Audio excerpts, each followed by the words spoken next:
오늘은 비만에 대해서 설명을 하겠습니다.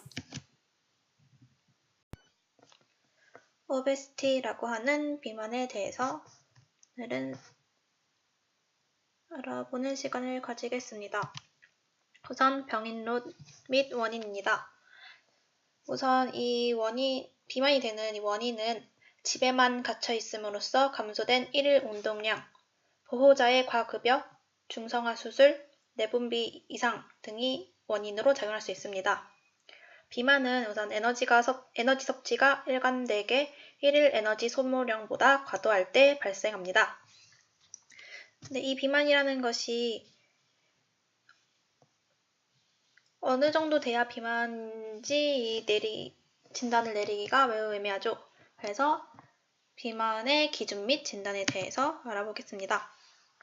우선 비만을 알아보기 위해서는 체지방 측정을 해야 합니다. 이 체지방 측정 방법이 여러 가지가 있는데 그 중에 소독물에 쉽게 사용되는 체지방 측정 방법 3가지만 알려드리겠습니다. 우선 첫 번째로 체중의 측정이 있습니다. 체중의 측정은 일반적으로 그냥 사람들도 쓰는 방법이기에 아실 거라 넘어가고, 다음에 신체 충실 지수와 형태 계측법이 있습니다. 이 중에서 신체 충실 지수에 대해서 더 알아볼 텐데요. 신체 충실 지수는 5포인트 시스템과 9포인트 시스템이 있습니다.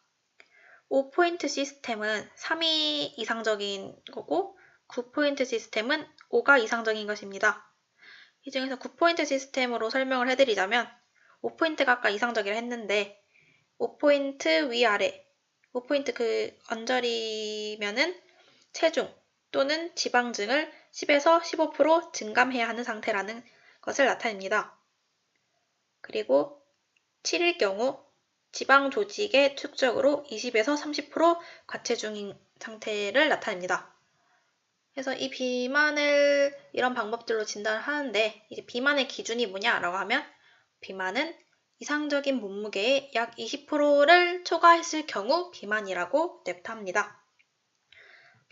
만약 자신의 애완동물이 비만이라면 이 비만을 치료해야 될 텐데요. 비만의 치료 방법에 대해서 설명해 드리겠습니다. 우선 급여할 일일 칼로리를 정해야 합니다. 현재 환자의 정확한 식이력을 우선 판단을 해야 하고, 이 판단한 식이력에 근거해서 칼로리 섭취량의 80%를 급여하도록 합니다. 그러기 위해선 이 식이 방법을 선택할 수 있는데, 이 선택사항 2가지를 설명해 드리자면, 우선 일반 유지 사료량을 줄여서 주는 급여법입니다. 그냥 원래 있는 사료량을 줄여서 주면 되지 않느냐라고 할 수 있는데, 이 방법은 잘 권장되지 않습니다. 왜냐하면 에너지량만 줄이는 것면 좋은데, 이 에너지량만 줄이는 것이 아니라 아미노산, 지방산, 미네랄, 비타민 등의 양도 줄이는 것이 되어 영양실조가 될 가능성이 있습니다. 그래서 이 2번째 방법을 더 권장해 드립니다. 2번째 방법은 체중 감량을 위해 특별히 제조된 사료를 급여하는 방법입니다. 이 특별히 제조된 이 사료는 이런 아미노산, 지방산, 미네랄, 비타민 같은 것들이 더 많이 포함되어 있습니다. 게다가 이 사료 안에는 다른 물질, 체중 감량을 위해 도움이 되는 물질들을 넣었는데, 물질 2가지만 설명을 해드리자면 카르니틴과 딜로타피드가 있습니다. 카르니틴은 에너지 대사의 중요한 아미노산입니다. 이 카르니틴이 에너지 대사에 중요하긴 한데 체지방을 감량한다라는 실험을 했을 때 별로 감량에 도움이 되지 않는다는 결과가 나왔기 때문에 이것은 좀 애매하고요.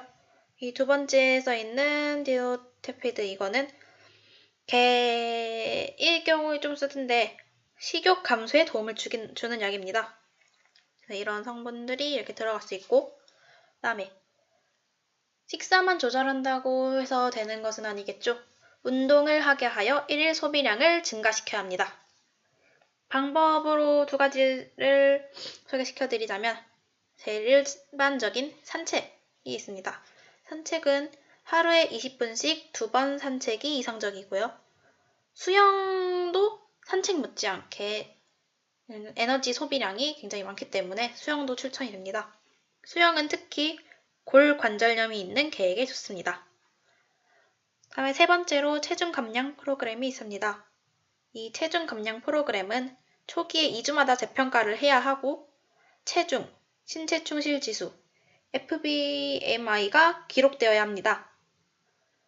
그리고 식이력도 이제 재검토해야 하는 이런 요구사항들이 있습니다. 네, 비만의 치료가 어렵기 때문에 비만의 예방을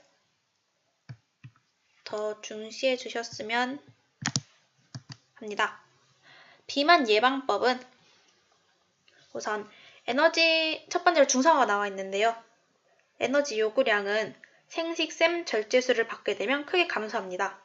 에너지 요구량이 크게 감소하기 때문에 중성화를 했을 때부터 예방이 시작된 것입니다. 그 다음에 두 번째로 보호자에게 비만의 위험 인자와 결과를 상담해줘야 하는데요. 이 비만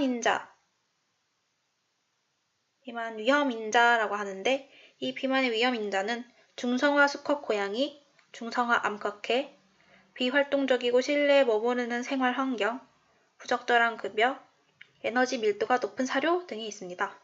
이 비만의 결과로는 하부 비뇨기계 질환의 발생률 증가, 진성당뇨병, 관절염, 수명의 단축 등이 있습니다. 마지막으로 건강검진에서 최소 1년에 한 번씩 체중 교육이 시행되어야 합니다.